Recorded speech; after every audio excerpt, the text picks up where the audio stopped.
আলহামদুলিল্লাহ, আল্লাহ পাক খুব ভালো রাখছেন। খুব ভালো আছি ইনশাআল্লাহ। এই যে নতুন সিরিজ শুরু করলেন, কেমন লাগছে বলতে? অনেকেই আছে, অনেকের সাথে সহকর্মীর সাথে কাজ করেছেন, একসাথে কাজ করেছেন, সবাই নিয়ে একসাথে অবস্থিত হয়েছেন, কেমন লাগছে? আসলেই সে অনুভূতিটা যদি আমরা একটু জানতে পারি। শিহাব মণ্ডলের সাথে কাজ করে ভাই মানুষ তো খুবই ভালো লাগছে এবং তার কিছু অস্বাভাবিক গল্প আছে। গল্পগুলি যখন পইরা শোনায় বা আমরা যারা আর্টিস্ট আছি যখন পড়ি, অস্বাভাবিক ভালো লাগে যে এ ধরনের গল্প অহরহ শহরে পাওয়া যায় না। খুব ক্রিটিক্যাল। বাংলাদেশের যত ডিরেক্টর আছে আমি ধরি, বেশ কিছু লোকের কাছেই ভালো গল্পে আছে, আর অনেকের গল্পগুলি ভালো হয় না, ওটা আর্টিস্ট দিয়ে ভালো করার চেষ্টা করে, মানে ব্যালেন্স করে। তবে সবচেয়ে মনে রাখতে হবে ভাইয়া যে আপনি যে গল্পটা আগে সিলেক্ট করবেন, গল্প অনুযায়ী নতুন অফিস বলতে আমরা তো মিডিয়ার সাথে যুক্ত। তো মিডিয়ার সাথে যুক্ত থাকলে সবাইকে একসাথে চলতে হলে অবশ্যই সবার সাথে মিলেমিশে কাজ করতে হবে, থাকতে হবে, আসা যাওয়া করতে হবে। সেই জন্যে মগবাজারে নতুন একটা অফিস উদ্বোধন করলাম। তো আসলে এখানে যারা আসছে অনেক কষ্ট করে আমার দাওয়াতে আসছে, আমার অনেক ভালো লাগছে। তো আসলে এটা এমন এমন এমন আনন্দ লাগছে যেটা আসলে ভাষায় প্রকাশ করতে পারবো না। আর আমাকে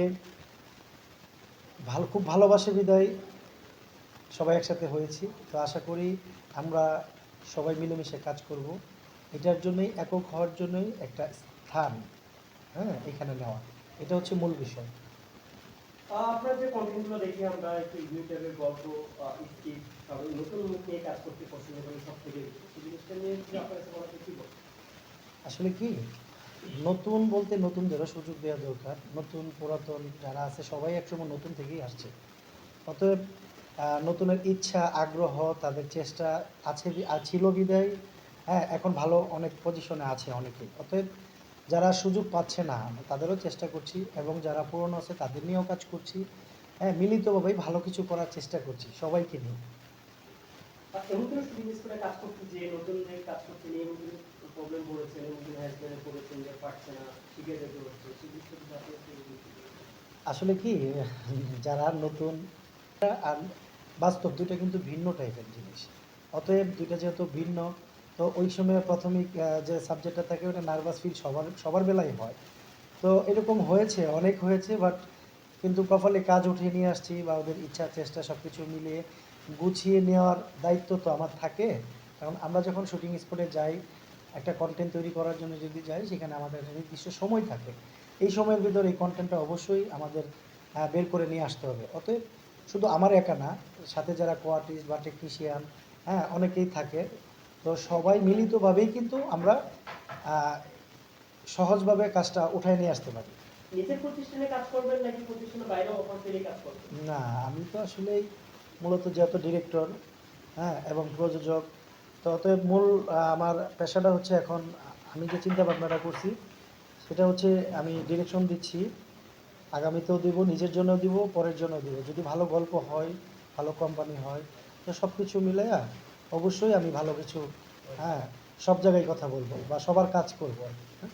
এটা নিয়ে কোনো সমস্যা নাই। ভালো গল্প হলে আমি সেই গল্প অনুযায়ী বাইরের কাজও করবো বা করছিও। অনেক দর্শকরাই কমেন্ট করছে যে নিজের প্রতিষ্ঠানের বাইরে কিছু ফেমাস ফেমাস যারা আর্টিস্ট আছে, যেমন সজল ভাই আছে, কিশোর পূর্ণিমা আছে, মিলুয়ালুজি আছে, অনেকেই আছে কাজ করার, অনেক কমেন্ট করেছে ভাই আপনাকে এই আমাদের পছন্দের আর্টিস্টের সাথে কাজ করার একটা দেখতে চাই আপনাকে, কি বলবেন? হ্যাঁ, একটা ডিরেক্টর সব শিল্পীদের নিয়ে কাজ করবে, সেটা হোক জুনিয়র হোক সিনিয়র। তো আমারও ইচ্ছাটা অবশ্যই আছে, আমিও বড় বড় আর্টিস্টের সাথে কাজ করব, এই প্ল্যানিং নিয়েই, হ্যাঁ, আগানো। তো আসলে আমার একার দ্বারা হবে না, হ্যাঁ, আপনাদেরও অনেকের সহযোগিতা লাগবে। কারণ আমি কী কাজ করি আপনারা দেখবেন, কমেন্ট করবেন, আপনারা আমার কমেন্টের মাধ্যমে আমাকে সহযোগিতা করবেন। হ্যাঁ, কোথায় ভুল ত্রুটি আছে, আপনারা আমার আমার আমার কাছে কী ধরনের কন্টেন্ট দেখতে চান, হ্যাঁ, কী ধরনের গল্প আপনাদের পছন্দ, বা আমি কোন ধরনের গল্প করলে আপনাদের ভালো লাগে, অবশ্যই কমেন্টের মাধ্যমে সবসময় আপনারা জানিয়ে দিবেন আমাকে। সানি মানি নিয়ে একটা কথা হয়েছিল যে অনেকেই আর্টিস্টরা সানি মানি ঠিকভাবে পায় না, সেই জিনিসটা যদি আপনার থেকে বলে কি বলবেন?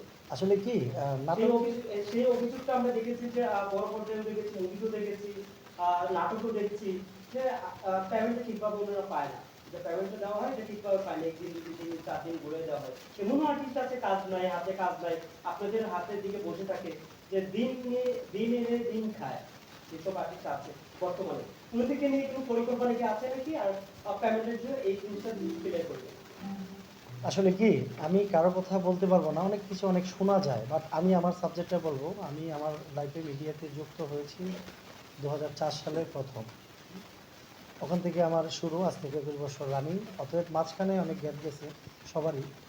তো আমি এই 21 বছর এই পর্যন্ত আমার সাথে যারই কাজ হয়েছে, কোনো শিল্পী, কোনো টেকনিশিয়ান বা others, total A to Z মিডিয়ার কেউ আমার সাথে কাজ করে আমার কাছে কাজ বাবদ কেউ 10টি টাকা পাবে এটা আমার জানা নেই।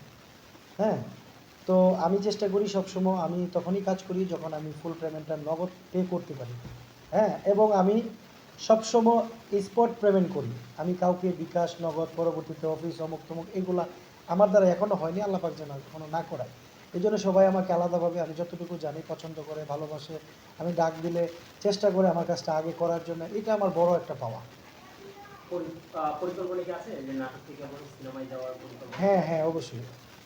তো নাটক থেকে সিনেমা যাওয়ার পরিকল্পনা অবশ্যই আছে, কারণ আমি অলরেডি একটা সিনেমার গল্প মোটামুটি রেডি করেছি।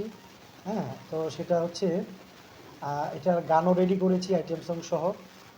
দেশের পরিস্থিতি ঠিক হলে ওই সিনেমাটা আমি নিজেই ডিরেকশন দেব, এবং আমার মন্ডল ফিল্মসের প্রযোজনায় সিনেমাটা যাবে। হ্যাঁ, যদি আল্লাহ পাক রহমত করে, আপনাদের দোয়া থাকে, সবাইকে নিয়ে কাজ করতে চাই। এটা কি নতুন আর্টিস্ট থাকবে নাকি পুরোনো কোনো মুখ থাকবে? না, সিনেমা যে আপনারা নতুন পুরান, এবং আমার একটা টার্গেট আছে, দুইটা হিরো, তো একটা হিরো আমি